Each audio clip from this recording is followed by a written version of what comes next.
नमस्कार दोस्तों, आज के इस वीडियो में बात करेंगे टाइप्स ऑफ ट्रांसफार्मर प्रोटेक्शन, यानी कि ट्रांसफार्मर की अगेंस्ट कितने प्रकार के प्रोटेक्शन यूज में लिए जाते हैं वह इस वीडियो में डिस्कस करेंगे। आपको मैं इस वीडियो में 7 टाइप्स के जो प्रोटेक्शन होते हैं, जो कि मोस्ट इंपॉर्टेंट प्रोटेक्शन होते हैं ट्रांसफार्मर के अंदर, वो इस वीडियो में डिस्कस करेंगे। और अगर आपसे इंटरव्यू में पूछा जाएगा कि ट्रांसफार्मर के मोस्ट इंपॉर्टेंट प्रोटेक्शन क्या होते हैं, तो आप इजीली इसका जवाब दे सकेंगे। बस आपको वीडियो को पूरा वॉच करना है, यानी कि शुरू से लेकर के अंत तक आपको वॉच करना है, तभी आपको समझ में आएगा। तो पहले नंबर का जो प्रोटेक्शन होता है वह होता है ओवर करंट रिले।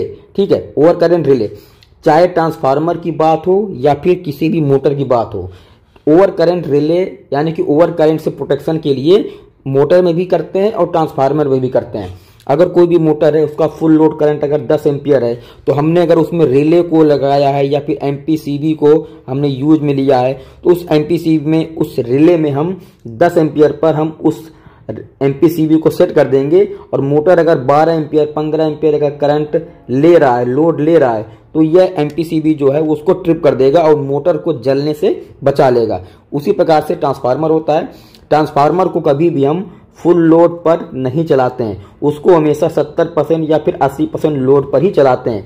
तो इसके लिए आपको यह पता होना चाहिए कि ट्रांसफार्मर की रेटिंग कितने केवीए की है या फिर कितने एमवीए की है, ये आपको पता होना चाहिए। अगर ट्रांसफार्मर को आपको एमवीए पता है तो आप ट्रांसफार्मर का करंट कैलकुलेशन कर लेंगे। अगर आपको ट्रांसफार्मर का करंट कैलकुलेशन नहीं पता है तो आप मुझे कमेंट करिएगा, मैं आपको एक अलग से वीडियो बता दूंगा कि ट्रांसफार्मर का फुल लोड करंट कैसे पता करते हैं।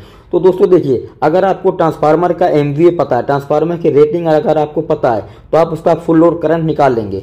अब आप उसी हिसाब से ट्रांसफार्मर को 80% लोड पर चलाएंगे। अब जो ये ओवर करंट रिले है, तो हम वहां पर 80% करंट पर इसको सेट कर देंगे। तो जैसे ये 80% करंट से ऊपर जाएगा, यानी कि 80% लोड से ये ऊपर जाएगा, तो तुरंत ये रिले हमारा जो है वो एक्टिव हो जाएगा और ट्रांसफार्मर को जलने से बचा लेगा, ट्रांसफार्मर को खराब होने से बचा लेगा। अगला नंबर दोस्तों आता है अर्थ फॉल्ट प्रोटेक्शन, यानी कि अर्थ फॉल्ट प्रोटेक्शन समझने से पहले आपको ये पता होना चाहिए कि ये रिस्ट्रिक्टेड रिले क्या होता है। रिस्ट्रिक्टेड अर्थ फॉल्ट का मतलब क्या होता है? देखिए, अर्थ फॉल्ट को 2 भागों में डिवाइड किया गया है। ठीक है, यानी कि रिस्ट्रिक्टेड अर्थ फॉल्ट और एक होता है अर्थ फॉल्ट। तो इस रिस्ट्रिक्टेड अर्थ फॉल्ट का मतलब ये हो गया कि इसको अलग अलग जोन में डिवाइड कर दिया जाता है। ठीक है, यानी कि एक ये ट्रांसफार्मर का जोन है और ये ट्रांसफार्मर के बाहर का जोन है।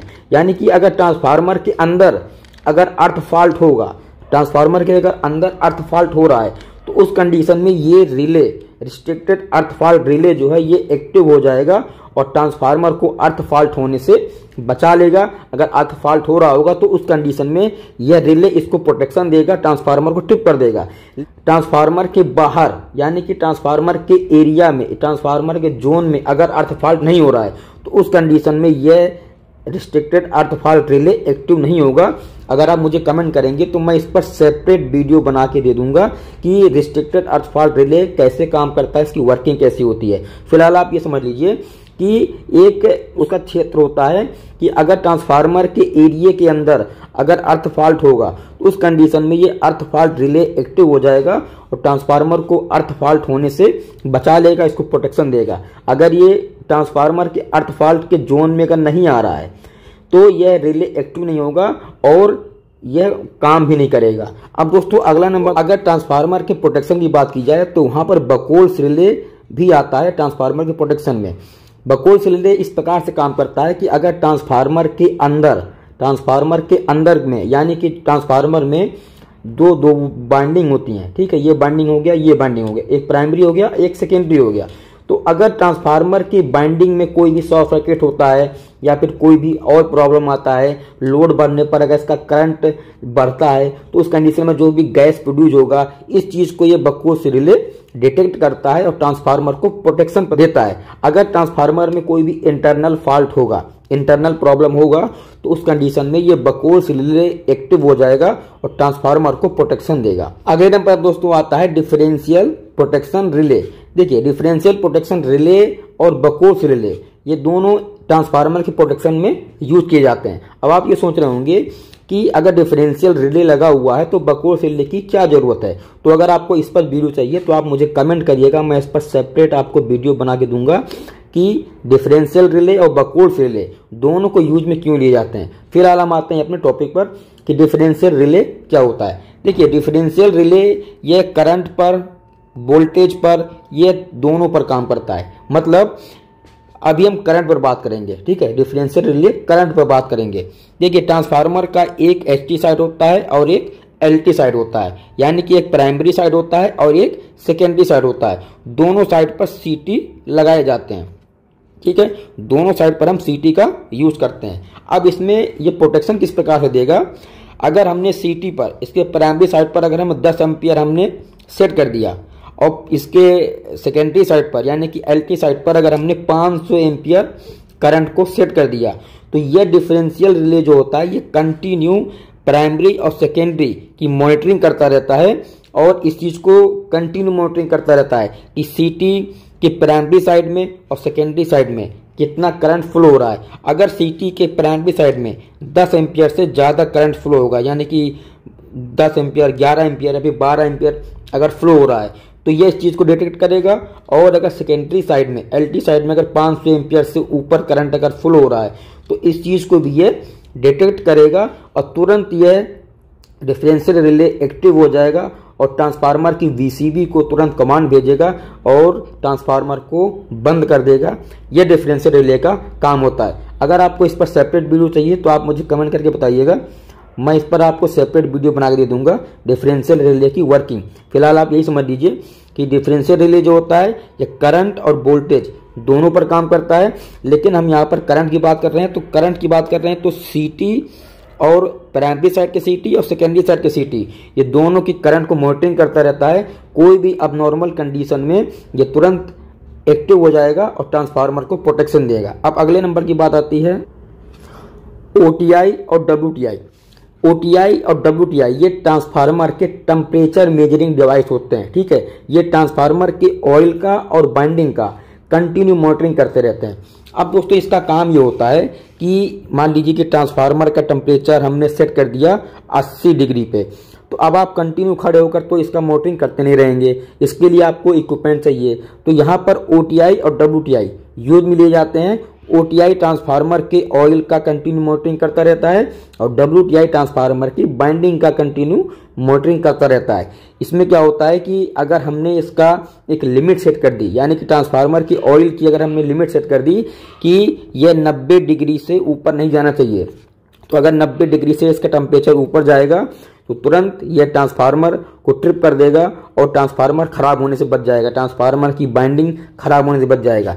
इसी प्रकार से जो ट्रांसफार्मर का डब्ल्यूटीआई होता है यह भी टेम्परेचर के लिए ही इसको यूज करते हैं कि अगर ट्रांसफार्मर के बाइंडिंग का टेम्परेचर अगर हमने उस पर सेट कर दिया कि 80 डिग्री सेल्सियस पर इससे आगे नहीं जाना चाहिए, तो अगर हमने 80 डिग्री सेल्सियस पर इसको हमने सेट कर दिया है और 80 डिग्री से अगर ऊपर टेम्परेचर जाएगा तो तुरंत यह डब्ल्यूटीआई इस कंडीशन को अब नॉर्मल समझेगा और ट्रांसफार्मर को ट्रिप कर देगा। तो ये ओटीआई और डब्ल्यूटीआई ये दोनों टेम्परेचर के केस में इसको यूज में लिए जाते हैं कि अगर ट्रांसफार्मर में कोई भी अबनॉर्मल कंडीशन होगा तो ये तुरंत ट्रिप कर देगा। अगला नंबर दोस्तों आता है पीआरवी। इसका फुल फॉर्म होता है प्रेशर रिलीज वाल्व, या फिर इसको पीआरडी भी कह सकते हैं, प्रेशर रिलीज डिवाइस, ठीक है। देखिए इसका काम ये होता है कि अगर ट्रांसफार्मर, मान लीजिए कि ये ट्रांसफार्मर है, ट्रांसफार्मर के अंदर लोड अगर ज़्यादा हो रहा है तो उसमें गैस उत्पन्न होगा। गैस ज़्यादा उत्पन्न होने से ये अगर ये पीआरवी को नहीं लगाएंगे तो ये गैस जो है ये ज़्यादा प्रोड्यूस होगा और ट्रांसफार्मर की ब्लास्ट होने के चांस रहते हैं, ठीक है। तो अगर ट्रांसफार्मर ब्लास्ट ना हो, ट्रांसफार्मर खराब ना हो, क्योंकि ट्रांसफार्मर जो होता है वो बहुत ही कॉस्टली इक्विपमेंट होता है, तो इसको बचाने के लिए कई प्रकार के प्रोटेक्शन लिए जाते हैं। तो उसी में हमारा एक पीआरवी भी आता है, pressure release valve. Pressure release valve इस तरीके से काम करता है कि यह पीआरवी है और ये ट्रांसफार्मर है। अब ये ट्रांसफार्मर के ऊपर ही लगा होता है। अब अगर ट्रांसफार्मर के किसी भी कंडीशन में अगर शॉर्ट सर्किट हो रहा है या फिर लोड ज़्यादा बढ़ने पर ट्रांसफार्मर में एक्स्ट्रा गैस प्रोड्यूस हो रहा है, तो इस कंडीशन में यह जो पीआरवी है, तो जो इसका ये ऑपरेटिंग लीवर है, ये तुरंत ऑपरेट हो जाएगा।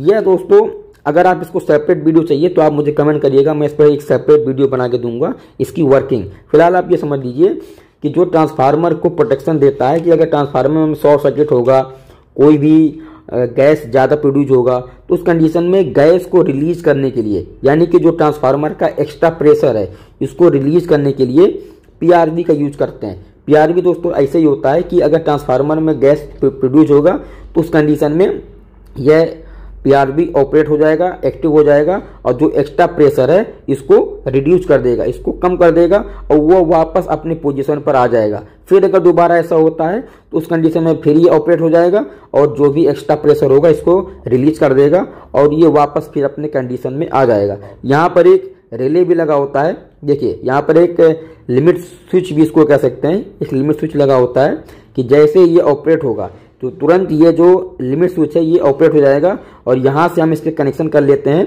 यहाँ से एक फेस चलता है और रिटर्न में एक फेस यहाँ से चलता है। तो जैसे ये लिमिट स्विच ऑपरेट होगा तो ये फेस यहाँ से घूम करके यहाँ पर आ जाएगा और इसकी जो कंट्रोलिंग है ये वीसीबी में कर देते हैं। तो अगर इसमें एक्स्ट्रा प्रेशर बिल्डअप होगा तो यह सिग्नल तुरंत वीसीबी हो जाएगा और वीसीबी इस ट्रांसफार्मर को बंद कर देगा। तो यही दोस्तों 7 टाइप्स के प्रोटेक्शन होते हैं। अगर आपको वीडियो अच्छा लगा तो चैनल को सब्सक्राइब करने के बाद बेल आइकन बटन जो दबा दीजिएगा।